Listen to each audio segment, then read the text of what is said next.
સર્વને જય સ્વામિનારાયણ। સ્વામિનારાયણ ભગવાને અવતારોના રૂપે અનેક આશ્ચર્ય દેખાડ્યા।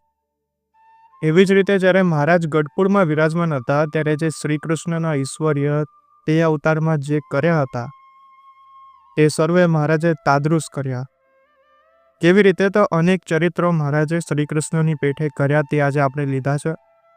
જેમ કે મહારાજે 36 રૂપ ધરી 36 આખલાને નાથ્યા અને આ જે 36 આખલાઓ હતા એ બધામાં એવું બળ હતું કે સાત આપણે પાણીદાર બળદ ભેગા કરીએ ત્યારે એક મદોન્મત ખૂટ્યો કહેવાય। તો આવા બળવાન આખલાઓને મહારાજ 36 રૂપ ધરી નાથ્યા। એવી જ રીતે મહારાજે એક ચારણને શ્રી કૃષ્ણનું રૂપ દેખાડી ચમત્કાર બતાવ્યો। તો આવો આ બધા અદ્ભુત ને દિવ્ય પ્રસંગોને નિહાળીએ। આ યુટ્યુબ ચેનલ સ્વામિનારાયણ સર્વોપરી પર આવા અનેક દિવ્ય પ્રસંગો, અનોખા ન સાંભળેલા પ્રસંગો અનેક મુકાયા છે અને મૂકીએ છે।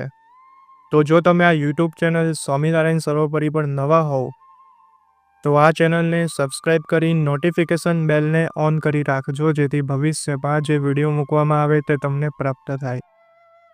તો સૌ પ્રથમ આપણે જે પ્રસંગ સાંભળવાના છે, જે મહારાજે 36 રૂપ ધરી 36 આખલાઓને નાથ્યા તે પહેલાં દિવસની ઘડી પર જે પ્રસંગ બન્યો હતો તે પહેલાં નિહાળીએ। જ્યારે મોડાના અક્ષરાનંદ સ્વામીને દીક્ષા આપી હતી તો પ્રસંગ એવો છે કે એક વખત ગઢપુરમાં દાદા ખાચરના દરબારગઢમાં અક્ષરોડીની આથમણી ઓસરીએ મહારાજ વિરાજમાન થયા હતા। તે સમયને વિશે અલૈયા ગામના 2 રાજકુમારોને પરમહંસ કરવા ત્યાં પરમહંસ લઈને આવ્યા। તેમાં એકનું નામ જાડેજા રણમલજી ને બીજાનું નામ જાડેજા પૂજાજી કરીને હતું।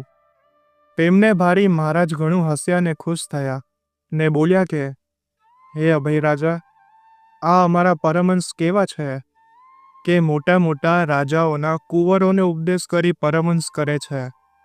આવા આ સમયને વિશે તે બળવાન અને પ્રતાપી છે ને અવતારોની જેમ મનુષ્યોનું કલ્યાણ કરે છે ને અક્ષરની પેઠે સમાન ઐશ્વર્ય અમારા પરમહંસને વિશે રહ્યું છે, એવું કોઈ કાર્ય હતું નહીં।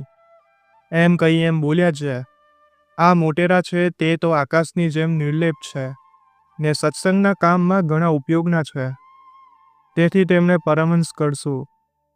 એમ કહી તેમની ચોટી કાપી બ્રહ્મ દીક્ષા આપી અને અક્ષરાનંદ સ્વામી એવું નામ પાડ્યું। અને તે જ વખતે તેમને અક્ષરધામનું પ્રત્યક્ષ દર્શન થયું અને અક્ષરધામને વિશે જે મૂર્તિ છે તે જ આ મહારાજ છે એવું જોવામાં આવ્યું। તેથી અંતરમાં ઘણા આનંદને પામ્યા। પછી જ્યારે સમાધિમાંથી બહાર આવ્યા અને મહારાજનો દ્રઢપણે નિશ્ચય કર્યો, પછી એ બંને ભાઈઓએ 100 સોના મોરું મહારાજને અર્પણ કરી ને ઢાલો તલવારો પણ મહારાજને અર્પણ કરી।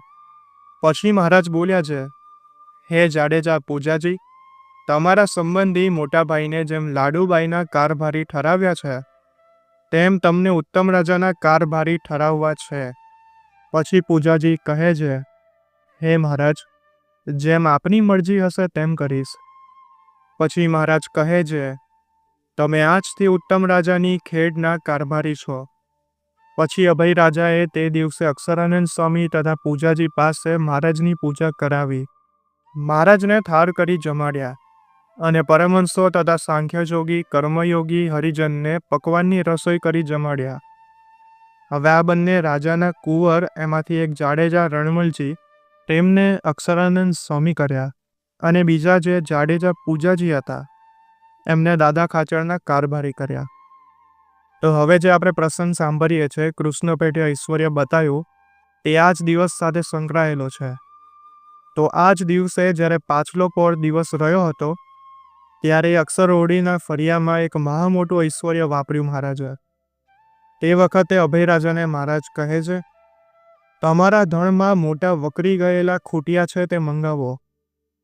પછી જોધા ભરવાડ પાસે એભલ બાપુએ 36 મદોન્મત ખૂટિયા મંગાવ્યા અને એક-એકમાં 7 ગોધા એટલે કે પાણીદાર બળદનું બળ હતું એક-એકમાં। તો આવા બળવાન ખૂટિયાઓને અક્ષરોડીના ફળિયામાં લાવ્યા। પછી ખૂટિયાને નાથવા પાર્ષદોને હુકમ કર્યો। તેથી કેટલાક પાર્ષદો ઊભા થયા, પણ તે ખૂટિયા જમીન ઓગદારી સિંગડાથી જમીન ખોદીને ત્રાડો મારતા હતા, તેથી કોઈથી તેની પાસે જવાનું નહીં।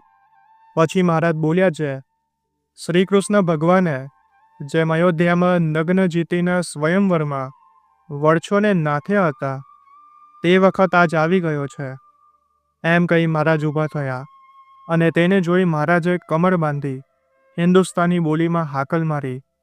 તત્કાળ ઠેકી એ 36 આખલાને 36 રૂપ ધારણ કરીને એક સાથે નાથ્યા અને તે સમયે ગીદડ થઈને ઊભા રહ્યા, એટલે કે તે ખૂટિયાઓ કાયર થઈને ઊભા રહ્યા.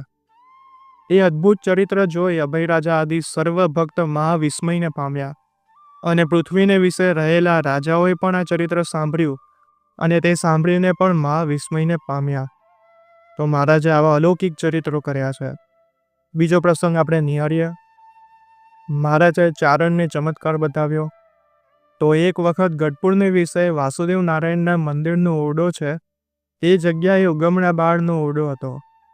ત્યાં એક વખત મહારાજ તે ઓરડામાં બેઠા હતા. તે વખતે શિયાળાની ઋતુ હતી. ત્યારે પાર્ષદો તથા સદ્ગુરુ સંતો પાસે બેઠા હતા અને એભલ ખાચર પણ બેઠા હતા ને મહારાજે ફાટેલ ગોદડી ઓઢી હતી. તે વખતે એક ચારણ તે આવ્યો. તેણે એમ કહ્યું કે આ ગોદડીવાળો પુરુષ ભગવાન રાધાનો પતિ છે. એમ કહી ઓહો કરી ઠેકડા મારવા મંડી ગયો. પછી અભય રાજાએ કટાક્ષથી ડોરા કાઢ્યા. પછી ચારણ બોલ્યો, ડોરા શું કાઢે છે? આ તો પૂર્ણ બ્રહ્મ પરમાત્મા નારાયણ છે. એમ કહી મહારાજને પગે બથ ભરી. પછી જીવા ખાચરની ડેલી સુધી એમને એમ કહેતો ગયો અને ત્યાંથી જીવા ખાચરને તેડી લાવ્યો. પછી તેણે મહારાજ પાસે વર્તમાન લીધા. આવી રીતનું તેને આશ્ચર્ય જોવામાં આવ્યું. તો આ બધા સંપૂર્ણ પ્રસંગો આપણે અત્યારે શ્રવણ કર્યા. આવા કેટલાય પ્રસંગો અમે મૂક્યા છે અને ગઢપુરની સિરીઝ અત્યારે ચાલુ કરી છે. તો ઘણા પ્રસંગો છે જે મહારાજે ગઢપુરમાં કર્યા છે. બહુ દિવ્ય અને અદ્ભુત છે. તેને આપ સૌ નિહાળજો. આ વિડીયો ગમ્યો હોય તો લાઈક કરજો અને તમે તો સાંભળો છો એવી રીતે દરેક હરિભક્તોને બી આ વિડીયો મોકલજો જેથી તેઓ પણ શ્રવણ કરી શકે. અને આ યુટ્યુબ ચેનલ સ્વામિનારાયણ સર્વોપરીને સબસ્ક્રાઈબ કરી રાખજો અને નોટિફિકેશન બેલને ઓન કરી રાખજો જેથી ભવિષ્યમાં જે વિડીયો મૂકવામાં આવે તે તમને પ્રાપ્ત થાય.